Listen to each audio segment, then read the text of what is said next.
Sepak bola seringkali hanya mengingat siapa yang mencetak gol, dan nama Oliver Bierhoff terpatri dalam sejarah sebagai raja udara yang tak tertandingi. Namun, tahukah kalian bahwa di balik setiap lompatan maut Bierhoff, ada satu sosok yang selalu mengirimkan bola dengan presisi milimeter. Dia bukan mega bintang, tapi dia adalah nyawa dari setiap gol itu. Ia tidak memiliki gocekan maut atau kecepatan lari yang eksplosif. Senjatanya adalah disiplin posisi, kecerdasan taktik, dan ketenangan yang luar biasa.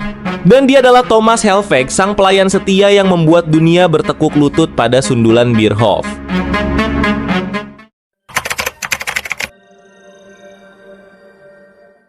Jika kita bicara tentang bek kanan legendaris AC Milan, nama Cafu mungkin yang pertama muncul di kepala.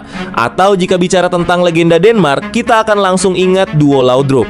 Namun di antara nama-nama besar yang gemerlap itu, nama Thomas Helveg bekerja dalam sunyi, namun menjadi pilar tak tergantikan baik di San Siro maupun di tim Dinamit.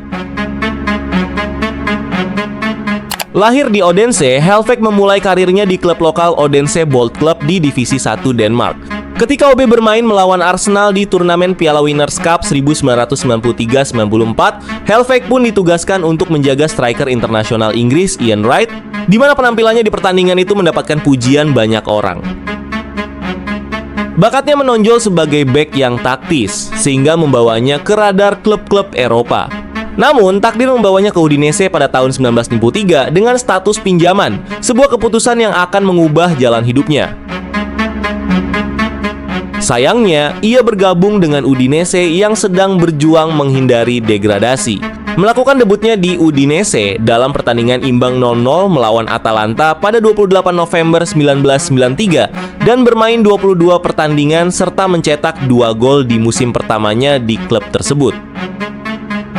Di akhir musim, Udinese pun terdegradasi ke Serie B. Meskipun begitu, ia tetap menerima panggilan pertamanya ke tim nasional Denmark yang saat itu dilatih oleh Richard Møller Nielsen pada April 1994. Ia kemudian melakukan debutnya pada tanggal 20 April 1994 dalam pertandingan persahabatan melawan Hungaria, di mana ia masuk sebagai pemain pengganti pada menit ke-14 menggantikan John Jensen yang cedera. Dan Helveg menerima pujian atas penampilannya, menjadikannya pemain andalan di skuad Denmark sejak hari pertama tersebut. Meskipun tak mampu membawa Udinese terhindar dari degradasi, namun penampilan cemerlangnya di musim perdananya di Italia itu sudah cukup membuat Udinese untuk mempermanenkannya. Penampilan cemerlangnya di klub ini kemudian dipadukan dengan penampilan ciamiknya bersama timnas Denmark, membuat Helveg akhirnya dinobatkan sebagai pemain terbaik Denmark di tahun 1994. Hanya semusim bermain di Serie B, Udinese berhasil kembali promosi ke Serie A pada akhir musim 1994-95 setelah finish di papan atas Serie B. Keberhasilan ini menjadi tonggak penting bagi klub berjuluk Zebre tersebut untuk membangun era keemasan dan bertahan secara konsisten di kasta tertinggi Liga Italia. Ketika itu Udinese menunjuk Alberto Zaccheroni sebagai pelatih kepala pada musim panas 1995 setelah klub promosi kembali ke Serie A. Penunjukan ini menandai dimulainya era keemasan bagi Udinese di bawah kepemimpinan sang pelatih. Di musim ini pula lah takdir mempertemukan Thomas Helveg dengan striker Jerman yang haus gol bernama Oliver Bierhoff. Ketika itu Bierhoff hanya bermain di Serie B bersama Ascoli. Namun penampilan Bierhoff di Serie B justru sangat moncer. Ia berhasil membuat Ascoli masuk dalam persaingan merebut tiket promosi dalam 2 musim beruntun dengan menjaringkan total 38 gol. Kontribusi besar Bierhoff untuk Ascoli menarik perhatian Zaccheroni. Pelatih yang dipanggil dengan sebutan Mr. Zack ini melihat potensi besar yang dimiliki oleh striker asal Jerman itu dan lantas memboyongnya dengan transfer 1 juta pound sterling yang kemudian menjadi keputusan yang sangat tepat. Polesan Zaccheroni membuat Helveg dan Bierhoff mencapai level yang lain dalam karir mereka, di mana Helveg selalu memberikan umpan-umpan silang akurat yang sering memanjakan Bierhoff untuk membantunya mencetak deretan gol-gol lewat sundulan kepala. Helveg memang bukan bek kanan yang memiliki kecepatan kilat seperti bek sayap modern saat ini. Akan tetapi ia memiliki visi dan akurasi crossing yang dianggap sebagai salah satu yang terbaik di eranya. Ia seakan tahu persis kapan Bierhoff akan melompat. Ia tahu di mana titik buta pertahanan lawan.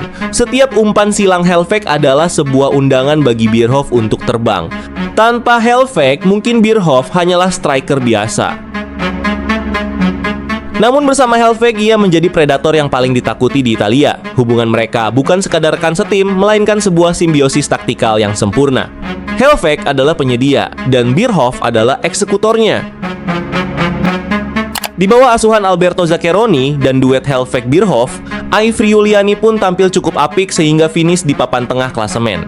Udinese juga berhasil melanjutkan konsistensinya pada musim-musim selanjutnya, termasuk finish di peringkat 3 klasifika musim 1997-98. Bukan hanya itu, di musim tersebut Bierhoff juga keluar sebagai top skor Serie A dengan mencetak 27 gol. Dan sebagian besar golnya pada musim tersebut dicetak melalui sundulan kepala yang kemudian menjadikannya salah satu penyerang udara paling berbahaya di Liga Italia. Prestasi gemilang itu pula lah yang membuat pemilik Milan Silvio Berlusconi tergoda dengan kemampuan Zaccheroni sehingga melantiknya sebagai allenatore baru i Rossoneri per musim 1998-99. Kedatangan Zaccheroni ke Stadion San Siro juga diikuti oleh kedua pemain andalannya, yakni Bierhoff dan Thomas Hellvik. Keduanya diboyong secara paket ke San Siro dengan biaya 14 juta pound sterling. Kedatangan Bierhoff dan Hellvik langsung memberikan dampak instan. Keduanya menjadi sosok kunci di sisi kanan pertahanan Milan. Puncaknya di mana mereka berhasil membantu Rossoneri meraih Scudetto secara dramatis di tahun 1999. Dengan umpan-umpan manjanya, Hellvik kembali menjadi kunci keganasan Bierhoff di depan gawang lawan. Bagi pendukung Milan di era itu, Hellvik adalah jaminan keamanan. Ia bukanlah tipe bek yang sering melakukan overlap sembrono, tapi ia adalah pemain yang paling dipercaya rekan-rekannya untuk menutup ruang. Kerjasama kedua pemain ini usai pada tahun 2001 ketika Bierhoff memutuskan hengkang dan melanjutkan karir ke AS Monaco, sedangkan Hellvik tetap berada di Milan.